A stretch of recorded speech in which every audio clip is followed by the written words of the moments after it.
When I go OK, it comes up, and you have to really, the schools need to begin to read these messages a little bit more, because it's going to tell me exactly what it's going to do. It says Samantha Smith's father is shared with the following siblings, Gavin. A check mark means that the changes will be automatically applied for the sibling. No check mark means the change will not be applied. And sometimes we'll even say which field it is, and if you've changed several fields, you'll have this screen pop up over and over so that you can pick and choose what you want to share. Now, some of them may find that annoying, but it's for the benefit of situations when, oh, they don't live together, so I don't want to make Davin's father the emergency on Davin, I just want to make it on Samantha, right? So you can choose to update Davin's record as well, which would be the emergency information, or not, by checking or unchecking. And if I do update to Davin, then now Davin's been updated, and if I went to Davin's record, I'd see that the father was the emergency tab over, the emergency contact over there as well. So if I was in and I changed several things in the family contacts and that information was shared with Davin, that window would pop up repeatedly until I've selected through to apply or not apply the changes to Davin. It's just to give a new level of flexibility. All right, so that's the other thing that is connected with the Family Contacts tab. So you can have multiple new contacts on the student, and you can also share the information, a little more flexibility in that on the other contacts linked by sibling. All right, so the next tab that changed a little bit was the emergency tab. On there, the display is a little bit different, as you can see.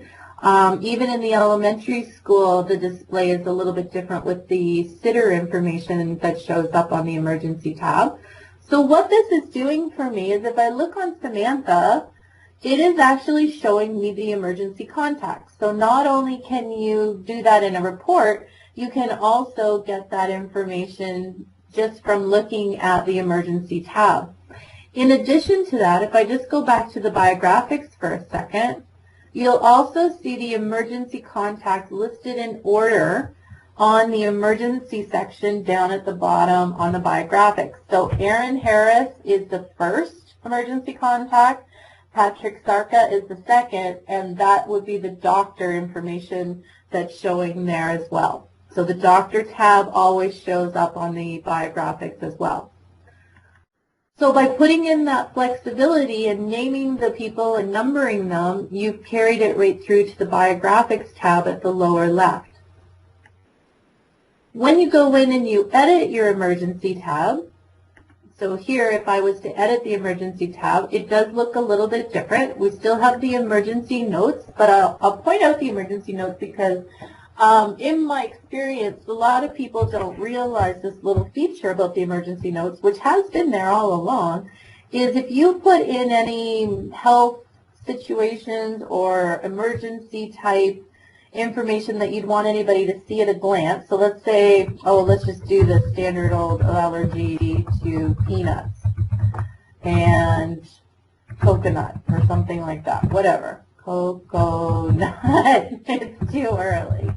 So now if I save that, the emergency note always shows up on the biographics. So those who may not have realized that, a new little tip for you, which again has always been there, the emergency notes, if you enter them, always show up back on the biographics tab. It's these medical notes that don't show up back on the biographics tab. So you can still use them, but know that that's what is neat about the emergency note. Now back to what I was going to show you as well with the contacts. Here, the emergency contact is the first contact. So we see that, and then there's the father, and then there's the doctor. Well, if I needed to edit any of this information, then if I go edit contact, it actually takes me back to the very same screen that we saw a moment ago with the family contact information. So if you need to update the emergency information, you can do that, or any of the tabs, you can do that through family contacts. So here, if I put in the employer of the emergency contact, or the more information I fill in, maybe I put in a, let's put in a cell phone number. Oh, my numlock's not on. There we go. And I save this. Again, it's asking me, do I want to update the emergency contact that's shared with the following siblings? And I'll say okay. And now it shows a cell phone number. So again, to edit your contact, you just go in and it takes you right back to the same screen. So you could have done that in the family contacts, or you could have done that by going through the emergency. Either way, same thing. Anybody who is flagged as being the emergency contact and has the number would additionally show here. So again, just to illustrate, I'm sure you can see how that'll work.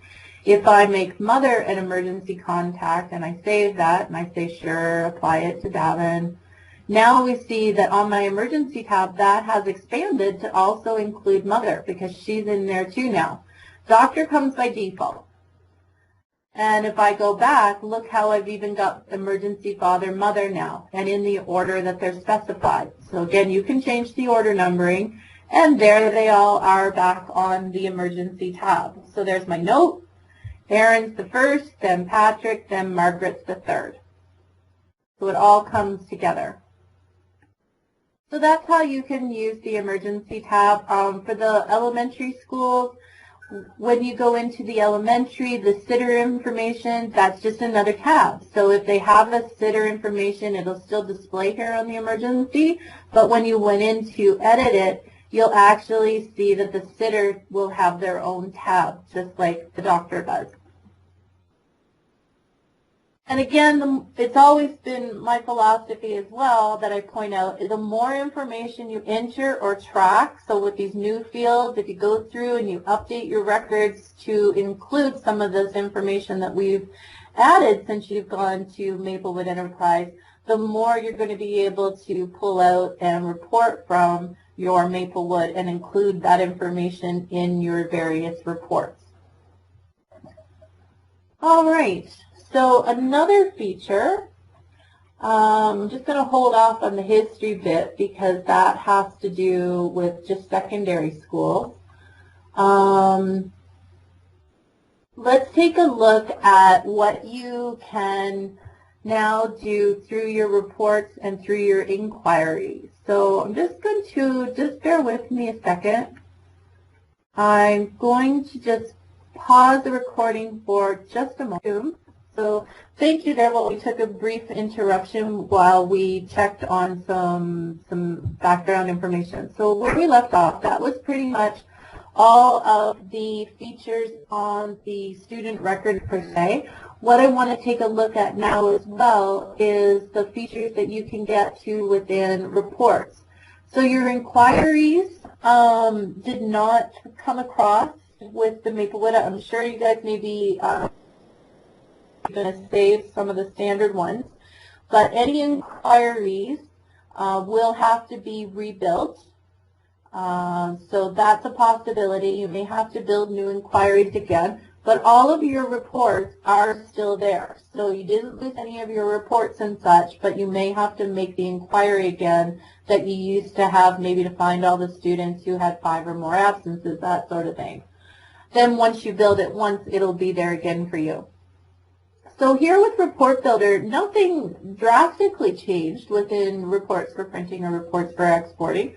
But what I want to show you that did change is there are some features to the tree that made the tree a little bit different. And I have found that some schools now, they go to try to find things that they want to pull into the report, like those emergency contacts, and they're not sure where to navigate in the tree to do that. So let's take a look at, let's go into reports for printing. The same tree is in reports for exporting, depending on which one you prefer to use.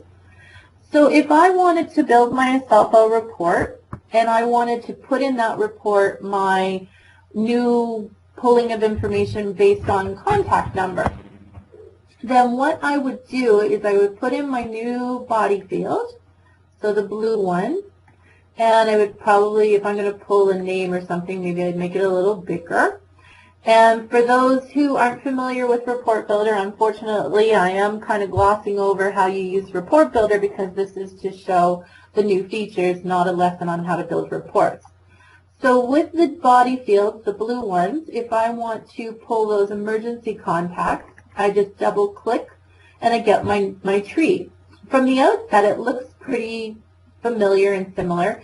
It's when you get down in through the tree that some of those new tabs and contacts that we've added is where the flexibility in pulling that comes from. So that would be under personal, and I'm just double clicking. And it would be under possibly student contacts.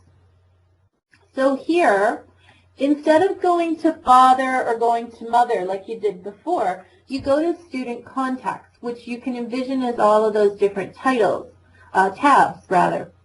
So from here, if I wanted to pull the emergency contact, or let's say the name, and I'm going to get it kind of, you do it in a different level. So I'm going to pull the surname, and what comes up next is I get to choose whose surname do I want to pull. So it used to be you'd go to father and then father's surname. Well, now you go to surname and you can say I want to pull whoever from the tab. So you pick and choose which tab am I pulling. And if you wanted to do father, mother, and in that order, so you'd say father and okay. So that would pull the father's name. And if I wanted another one, then I could pull, let's say, I'd make up the whole sheet. So I got father's name, mother's name, but then I get down a little bit on my sheet, and now I want to pull those emergency contacts. Well, you would still go to personal, and you'd go to student contacts, but again, I want the surname, and I want it based on the emergency contact order. So not the contact type, not the tab, but I want to pull that order that we looked at before. So I want to pull the contact surname of the first contact, the second, the third, and you choose which one do you want. So you could have a little label here beside this that would say, and I'm just going to keep this simple, emerge number 1. And then below that you'd have number 2's contact. And if I wanted the phone number field or the given name, put another one in, but I think you can start to see how this is going to come together. Beside the number 1, I get the number 1 surname, and then I want their phone number. So it's under personal, go to student contacts, and then I want their, maybe it's their cell phone number, and that's under the other contact fields.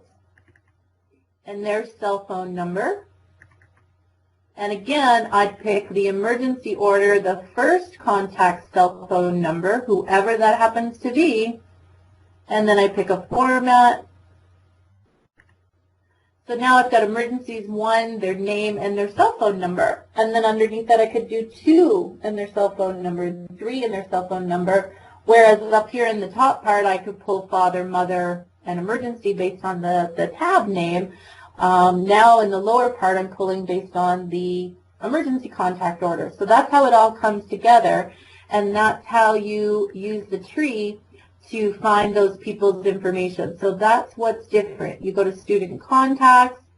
If I was to go to emergency contact, then this is saying, okay, pull me whoever is the emergency contact, the tab that's labeled emergency contact, and I pull their information.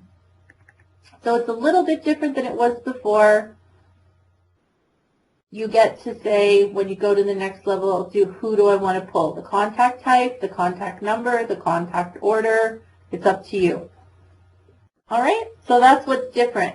And you may have to revise some of your existing reports to grab that information a little bit better than before. So you may have to tweak some of your reports and update that they pull the right field that you want it to pull. So that's what's new with the report builder. And unfortunately, I still can't get in to show you the inquiry at the moment. Inquiries, not any different. You still build inquiries the same way. But one of the things that you can do with inquiry is central office can now create inquiries at the central